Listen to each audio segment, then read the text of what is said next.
Mark நற்செய்தி அதிகாரம் 1. முன்னுரை. திருமுழுக்கு யோவானின் உரை. கடவுளின் மகனாகிய இயேசு கிறிஸ்துவை பற்றிய நற்செய்தியின் தொடக்கம். இதோ என் தூதனை உமக்கு முன் அனுப்புகிறேன். அவர் உமக்கு வழியை ஆயத்தம் செய்வார். பாலை நிலத்தில் குரல் ஒன்று முழங்குகிறது, ஆண்டவருக்காக வழியை ஆயத்தமாக்குங்கள், அவருக்காக பாதையை செம்மையாக்குங்கள் என்று இறைவாக்கினர் எசாயாவின் நூலில் எழுதப்பட்டுள்ளது. இதன்படியே திருமுழுக்கு யோவான் பாலை நிலத்துக்கு வந்து பாவ மன்னிப்பு அடைய மனம் மாறி திருமுழுக்கு பெறுங்கள் என்று பறைசாற்றி வந்தார். யூதேயாவினர் அனைவரும் எருசலேம் நகரினர் யாவரும் அவரிடம் சென்றனர். தங்கள் பாவங்களை அறிக்கையிட்டு யோர்தான் ஆற்றில் அவரிடம் திருமுழுக்கு பெற்று வந்தனர். யோவான் ஒட்டக முடி ஆடையை அணிந்திருந்தார். தோல் கச்சையை இடையில் கட்டியிருந்தார். வெட்டுக்கிளியும் காட்டுத்தேனும் உண்டு வந்தார். அவர் தொடர்ந்து, என்னை விட வலிமை மிக்க ஒருவர் எனக்கு பின் வருகிறார். குனிந்து அவருடைய மிதியடிவாரை அவிழ்க்க கூட எனக்கு தகுதி இல்லை. நான் உங்களுக்கு தண்ணீரால் திருமுழுக்கு கொடுத்தேன், அவரோ உங்களுக்கு தூய ஆவியால் திருமுழுக்கு கொடுப்பார் என பறைசாற்றினார். இயேசு திருமுழுக்கு பெறுதல். அக்காலத்தில் இயேசு கலிலேயாவில் உள்ள நாசரேத்திலிருந்து வந்து யோர்தான் ஆற்றில் யோவானிடம் திருமுழுக்கு பெற்றார். அவர் ஆற்றிலிருந்து கரையேறிய உடனே வானம் பிளவுபடுவதையும் தூய ஆவி புறாவைப் போல் தம் மீது இறங்கி வருவதையும் கண்டார். அப்பொழுது, என் அன்பார்ந்த மகன் நீயே, உன் பொருட்டு நான் பூரிப்படைகிறேன் என்று வானத்திலிருந்து ஒரு குரல் ஒலித்தது. இயேசு சோதிக்கப்படுதல். உடனே தூய ஆவியால் அவர் பாலை நிலத்துக்கு அனுப்பி வைக்கப்பட்டார். பாலை நிலத்தில் அவர் 40 நாள் இருந்தார். அப்போது சாத்தானால் சோதிக்கப்பட்டார். அங்கு காட்டு விலங்குகளிடையே இருந்தார். வானதூதர் அவருக்கு பணிவிடை செய்தனர். இயேசுவே மெசியா. இயேசுவும் மக்கள் கூட்டமும். கலிலேயாவில் இயேசு பணி தொடங்குதல். யோவான் கைது செய்யப்பட்ட பின் கடவுளின் நற்செய்தியை பறைசாற்றி கொண்டே இயேசு கலிலேயாவிற்கு வந்தார். காலம் நிறைவேறிவிட்டது, இறையாட்சி நெருங்கி வந்துவிட்டது, மனம் மாறி நற்செய்தியை நம்புங்கள் என்று அவர் கூறினார். முதல் சீடர்களை அழைத்தல். அவர் கலிலேய கடலோரமாய் சென்றபோது சீமோனையும் அவர் சகோதரரான அந்திரேயாவையும் கண்டார். மீனவர்களான அவர்கள் கடலில் வலை வீசி கொண்டிருந்தார்கள். இயேசு அவர்களை பார்த்து, என் பின்னே வாருங்கள், நான் உங்களை மனிதரை பிடிப்பவர் ஆக்குவேன் என்றார். உடனே அவர்கள் வலைகளை விட்டுவிட்டு அவரை பின்பற்றினார்கள்.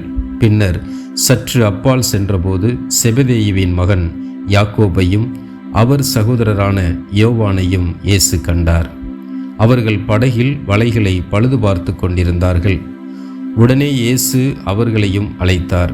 அவர்களும் தங்கள் தந்தை செபதேயுவை கூலி ஆள்களோடு படகில் விட்டுவிட்டு அவர் பின் சென்றார்கள். தீய ஆவி பிடித்தவரை குணப்படுத்துதல். அவர்கள் கப்பர்நாகும் ஊரில் நுழைந்தார்கள்.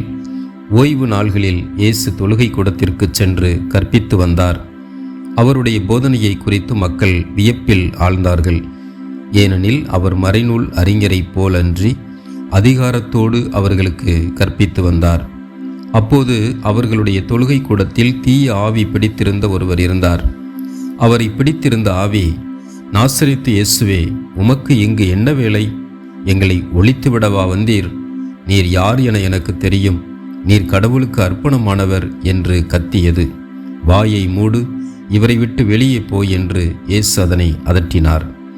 அப்பொழுது அத்தீய ஆவி அம்மனிதருக்கு வலிப்பு உண்டாக்கி பெருங்கூச்சலிட்டு அவரை விட்டு வெளியேறியது.